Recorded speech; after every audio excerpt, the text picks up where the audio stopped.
एक बार की बात है, हीरा अपने दोस्त के साथ देर रात घर लौट रहा होता है। तभी रास्ते में एक बरगद का पेड़ आता है।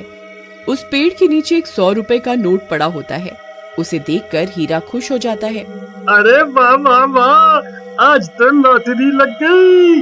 रामू भाई, वो देखो 100 रुपए का नोट। फिर हीरा वो पैसे उठा लेता है। तभी उन्हें पेड़ में से अजीब सी आवाज आती है। फिर वो जैसे ही ऊपर की ओर देखता है तो उन्हें पेड़ पर एक 2000 का नोट लगा हुआ दिखाई देता है। अरे रामू, वो देख, इस पेड़ पर तो 2000 का नोट लगा हुआ है। मुझे तो यकीन ही नहीं होता भाई। भाई, क्या पता ये पेड़ सच में पैसे देने वाला पेड़ हो। एक काम करो, तुम जल्दी से पेड़ पर चढ़ जाओ और वो नोट तोड़ कर ले आओ। फिर वो 2000 का नोट तोड़ने के लिए पेड़ पर चढ़ जाता है और कुछ ही देर में वो नोट तोड़ लेता है। रामू भाई, ये नोट तो बिल्कुल असली है। अरे वाह वाह वाह, आज तो मजा ही आ गया। चलो भाई, अब जल्दी से नीचे आ जाओ, कहीं कोई हमें नोट तोड़ते हुए ना देख ले। अब तो हम पार्टी करेंगे। अरे हीरा भाई, कहाँ रह गए? जल्दी नीचे आओ, कोई हमें देख ना ले। अरे हीरा भाई, कहाँ रह गए? नीचे क्यों नहीं उतर रहे? कहीं तुम अकेले ही इन 2000 रुपयों को हजम तो नहीं करना चाहते भाई? तभी हीरा के चीखने की आवाज आती है। अरे क्या हुआ भाई, सब ठीक तो है?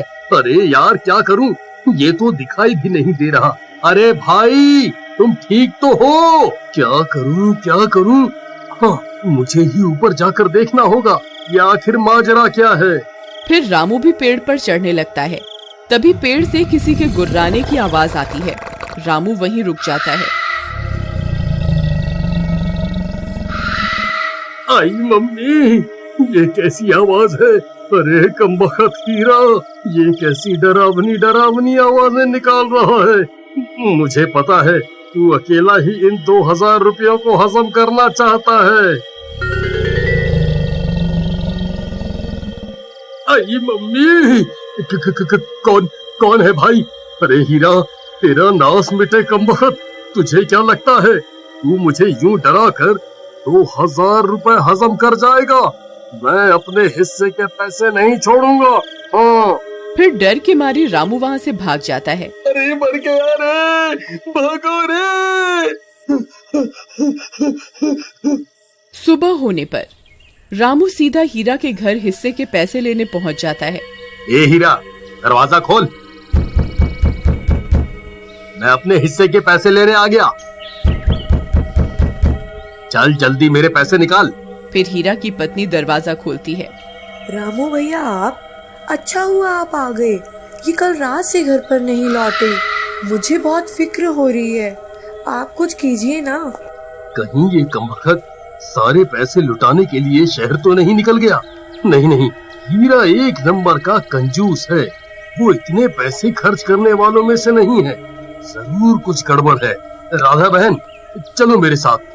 फिर रामू राधा को अपने साथ लेकर उस बरगद के पेड़ के पास पहुंच जाता है। राधा बहन, हम रात को इसी रास्ते से आ रहे थे, तब हमें इस पेड़ पर 2000 रुपए का नोट लगा हुआ दिखाई दिया। उसे तोड़ने के लिए हीरा ऊपर चढ़ा था, लेकिन वापस नहीं आया।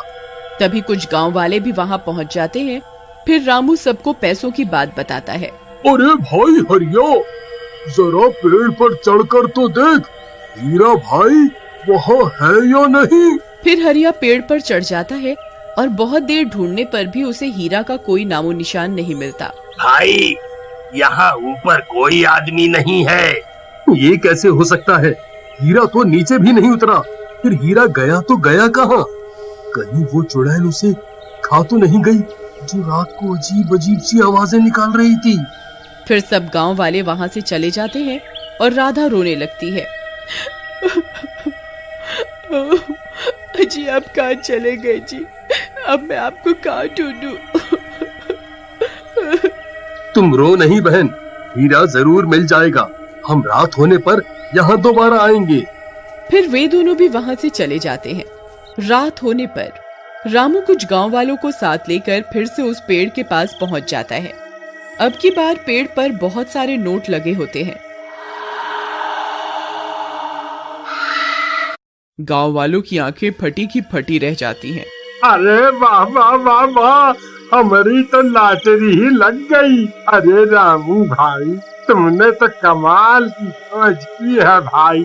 तुमने तो सच में पैसे देने वाला पेड़ खोज निकाला। फिर पैसों के लालच में आकर एक गांव वाला झट से पेड़ पर चढ़ने लगता है। अरे नास मिटे, रुक जा, ये कोई आम पेड़ नहीं है, यहाँ जरूर कुछ गड़बड़ है, रुक जा। लेकिन वो गांव वाला रामू की बात को नजरअंदाज कर देता है और पेड़ पर चढ़कर कुछ नोट तोड़ लेता है और वापस मुड़ जाता है। पेड़ घना होने की वजह से वो भी उनकी नजरों से ओझल हो जाता है। सभी गांव वाले उसका इंतजार करने लगते हैं, लेकिन वो भी नीचे नहीं आता। अरे मर गया रे, कोई मुझे बचाओ। हे भगवान, हीरा के साथ भी कल रात ऐसा ही हुआ था। इस पेड़ पर जरूर कोई चुड़ैल है जो लोगों को अपने लालच में फंसा रही है। लेकिन भाई, अब क्या करें? हीरा और मुन्ना का क्या होगा?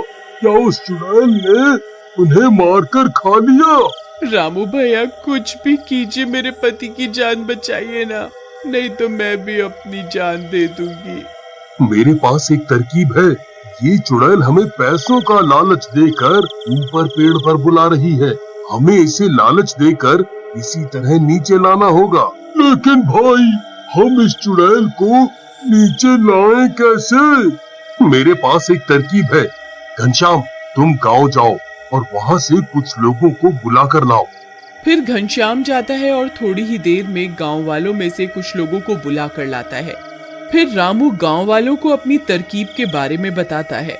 गांव वाले भी उसकी मदद करने के लिए तैयार हो जाते हैं और फिर वे लोग पेड़ के नीचे सोने का नाटक करने लगते हैं। रामू भाई, कहीं वो चुड़ैल हमें देखकर सच में नीचे उतर आई तो हमारा क्या होगा भाई? वो हमें कच्चा खा जाएगी। तुम डरो नहीं, चुपचाप लेटे रहो। एक बार उस चुड़ैल को नीचे आने दो। हमारे बहुत सारे साथी यहीं पास में छुपे हुए हैं। उसके नीचे आते ही हम सब मिलकर उसे पकड़ लेंगे। तुम्हारी तरकीब तो सही लग रही है भाई, लेकिन वो चुड़ैल हमसे ताकतवर निकली तो फिर क्या होगा भाई? भाई, आप लेटे रहो। अगर यूं ही शोर मचाते रहोगे तो नीचे उतरते ही वो सबसे पहले तुम्हें ही खाएगी। आई मम्मी, शुभ शुभ बोलो रामू भाई, अभी तो मेरी शादी भी नहीं हुई। कुछ देर इंतजार करने के बाद वो चुड़ैल पेड़ की झाड़ियों से झांककर उन गांव वालों को देखती है। फिर चुड़ैल पेड़ से नीचे उतरने लगती है। तभी रामू खड़ा हो जाता है। चुड़ैल उसे देखकर चौंक जाती है। जल्दी भाइयों, जल्दी से मशालें लेकर यहाँ आओ। ये चुड़ैल नीचे आ गई है, अब हम इसे जिंदा नहीं छोड़ेंगे। जल्दी जल्दी आओ। फिर कुछ गांव वाले वहाँ रस्सी और मशाल लेकर पहुँच जाते हैं और रस्सियों की मदद से उस चुड़ैल को बांध देते हैं।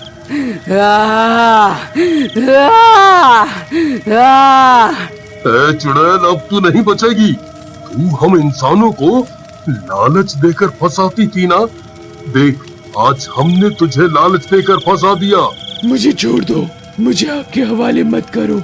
मैंने तुम्हारे किसी आदमी को अभी तक नहीं खाया है। मैं उन दोनों को आजाद कर दूंगी और हमेशा के लिए यहाँ से चली जाऊंगी और कभी लौट कर नहीं आऊंगी। बस मुझे छोड़ दो, मुझे मत मारो। ठीक है, अगर तू हमारे दोनों आदमियों को वापस लौटा देगी तो हम तेरी जान बख्श देंगे। ठीक है, मुझे मंजूर है। फिर चुड़ैल ऊपर पेड़ की ओर देखती है और पेड़ हिलने लगता है। तभी हीरा और मुन्ना पेड़ से नीचे गिर जाते हैं। अरे मर गया रे।